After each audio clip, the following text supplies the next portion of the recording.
Hello students, my name is आवेश और मैं आज से अपना नया YouTube channel education hub start करने जा रहा हूँ। एक्चुअली ये 9th और 10th CBSE के मैथ्स और साइंस के लिए है।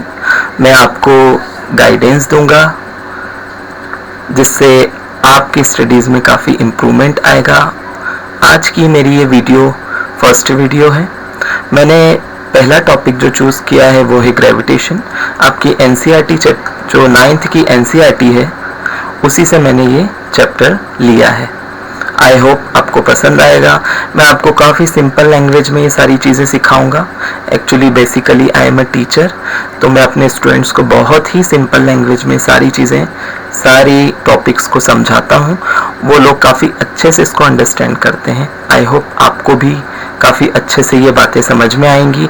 और अगर इसके बावजूद भी अगर आपकी कोई डिफ़िकल्टीज़ रह जाती हैं तो आप मुझे नीचे कमेंट्स में अपने ईमेल आईडी पर ये सारी चीज़ें, जितनी भी प्रॉब्लम्स हैं, आप मुझे पॉइंट टू पॉइंट लिख कर भेज दीजिएगा, सेंड कर दीजिएगा। मैं आपके सारे क्वेश्चंस की क्वेरी सॉल्व करने की मैं आपकी मदद करूँगा। तो शुरू करते हैं हम हमारा पहला चैप्टर, ग्रेविटेशन। गाइज, ग्रेविटेशन क्या होता है? ग्रेविटेशन का मतलब होता है कि जब भी कोई ऑब्जेक्ट को हम लोग ऊपर उछालते हैं, आपने देखा होगा सिंपली हमारी डे टू डे लाइफ में हम कोई सा भी ऑब्जेक्ट है वो ऊपर की तरफ उछालते हैं, वो हमेशा नीचे की तरफ ही वो ऑब्जेक्ट आता है ना? ये क्यों होता है? ये होता है due to the gravitation. Gravitation के कारण ये होता है। सबसे पहले ये बात दिमाग में आई थी आइजैक न्यूटन के। न्यूटन एक बार कहते हैं कि अपने गार्डन में बैठे हुए थे, एक एप्पल ट्री के नीचे बैठे हुए थे और उनके सामने एक एप्पल आकर के गिरा।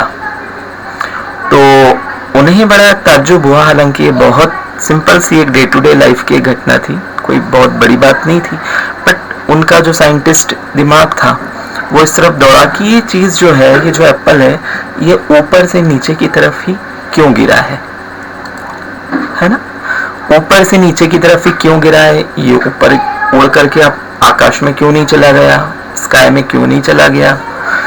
तो ये चीज़ उन्हें परेशान करती रही और इस चीज़ के रूट्स में जाने की उन्होंने सोची। काफ़ी सारी उन्होंने रिसर्चेस करी, काफ़ी सारे जो उनके पास फैक्ट्स मौजूद थे उससे उन्होंने आखिर में ये चीज़ दिखाई कि ये होता है due to force of gravitation के कारण।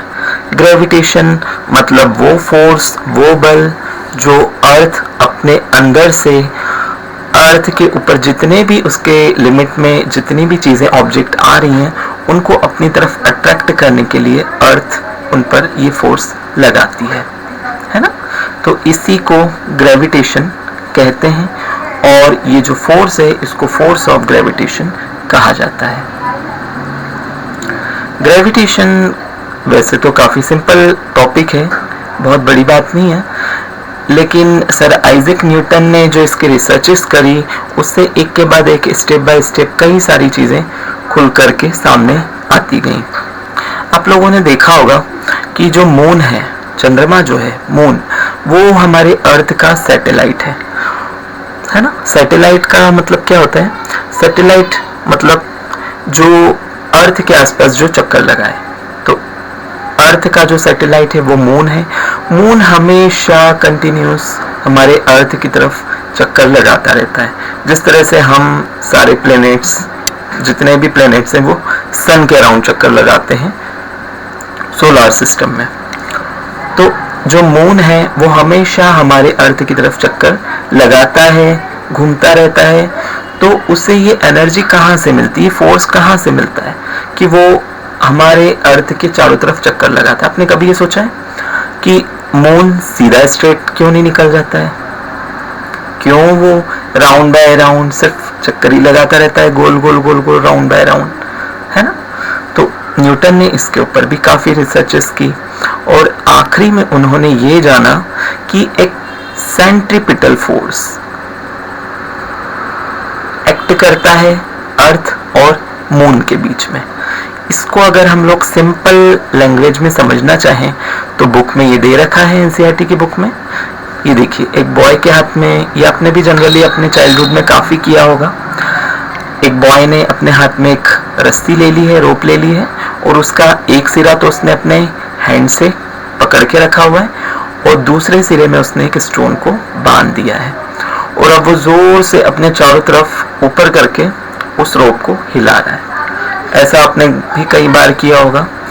तो आप देखते होंगे कि आपके हाथ से जो रोप है वो चारों तरफ घूम रही है। तो वो बताइए कि वो राउंड बाय राउंड घूम रही है या कोई स्ट्रेट लाइन में घूम रही है? राउंड बाय राउंड घूम रही है। ये रोप कैसी घूम रही है? Round bye round. तो यही जो फोर्स है, जो उस पूरे ऑर्बिट में, ये जो पूरा आपने सर्कल देखा है, ये देखिए, ये जो पूरा सर्कल है इसे ऑर्बिट कहते हैं। तो स्टोन जो है वो पूरे ऑर्बिट में चक्कर लगा रहा है ना? और किसके जरिए चक्कर लगा रहा है? इस रोप के थ्रू।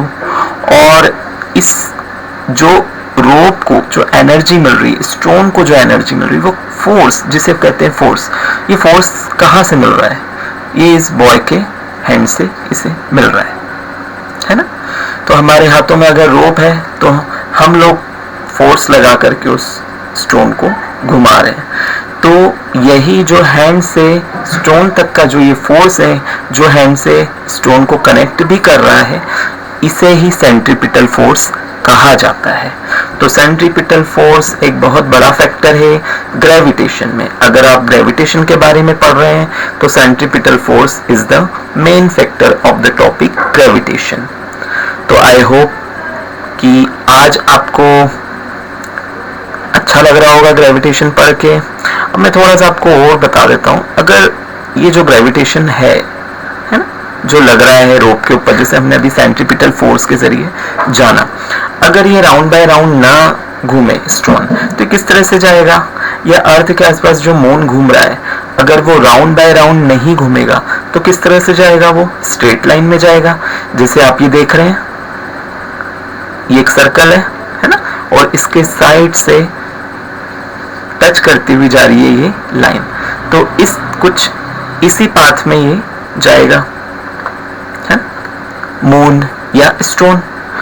तो ये कहलाता है टेंजेंट टू अ सर्कल। लेकिन ड्यू टू द ग्रेविटेशन, जो सेंट्रीपिटल फोर्स लगता है इस सेंटर से, सेंटर ऑफ अर्थ से मून तक, यही कहलाता है ग्रेविटेशन। ठीक है, और इसका जो रीजन है वो है सेंट्रीपिटल फोर्स। तो सेंट्रीपिटल फोर्स और ग्रेविटेशन आपस में कनेक्टेड हैं, आपस में जुड़े हुए हैं। तो दोनों ही टर्म्स आपको समझना काफ़ी ज़रूरी है जबकि हम शुरुआत कर रहे हैं इस चैप्टर की। हम जैसे जैसे आगे टॉपिक्स को बढ़ाते जाएंगे, मैं आपको अगली वीडियोस में सारी बातें खुल करके और बताऊंगा, है। तो इसी तरह से पूरा जो सोलर सिस्टम होता है, सारे जो प्लैनेट्स होते हैं, हम लोग, हम ये नहीं, अर्थ है, मून है, ठीक है, मार्स है, जुपिटर है, जितने भी प्लैनेट्स हैं सोलर सिस्टम के, हम सब सन के अराउंड राउंड बाय राउंड चक्कर लगा रहे हैं। ठीक है, तो हम इसी सेंट्रीपिटल फोर्स के थ्रू ही इसमें सन के अराउंड चक्कर लगाते हैं। तो ये जो फोर्स ऑफ अट्रैक्शन है between objects is called the gravitational force. यही जो फोर्स ऑफ अट्रैक्शन होता है चीजों के बीच में, अर्थ के ऊपर जितनी भी चीजें आपस में सब एक दूसरे को अट्रैक्ट करती हैं। जब एप्पल फॉल हुआ, नीचे की तरफ गिरा, तो न्यूटन ने देखा कि नीचे की तरफ ही गिरा। क्या एप्पल ने अर्थ को अपनी तरफ खींचा या अर्थ ने एप्पल को अपनी तरफ खींचा? दोनों ने ही एक दूसरे को अपनी तरफ खींचा। कैसे खींचा? क्यों? क्योंकि उन दोनों के बीच में एक फोर्स काम कर रहा है। एक फोर्स इस तरह से दोनों को आपस में मिला रहा है, एक दूसरे को अट्रैक्ट कर रहा है, जिससे वो दोनों ऑब्जेक्ट्स एक दूसरे के पास में आ रहे हैं। तो एक ऑब्जेक्ट तो हुआ हमारा अर्थ, और दूसरा ऑब्जेक्ट हुआ वो जो भी ऑब्जेक्ट जिसको आप फॉलिंग एप्पल बोल लो या फॉलिंग स्टोन बोल लो, है ना। तो दूसरा ऑब्जेक्ट हुई ये हमारी चीजें, ऑब्जेक्ट्स।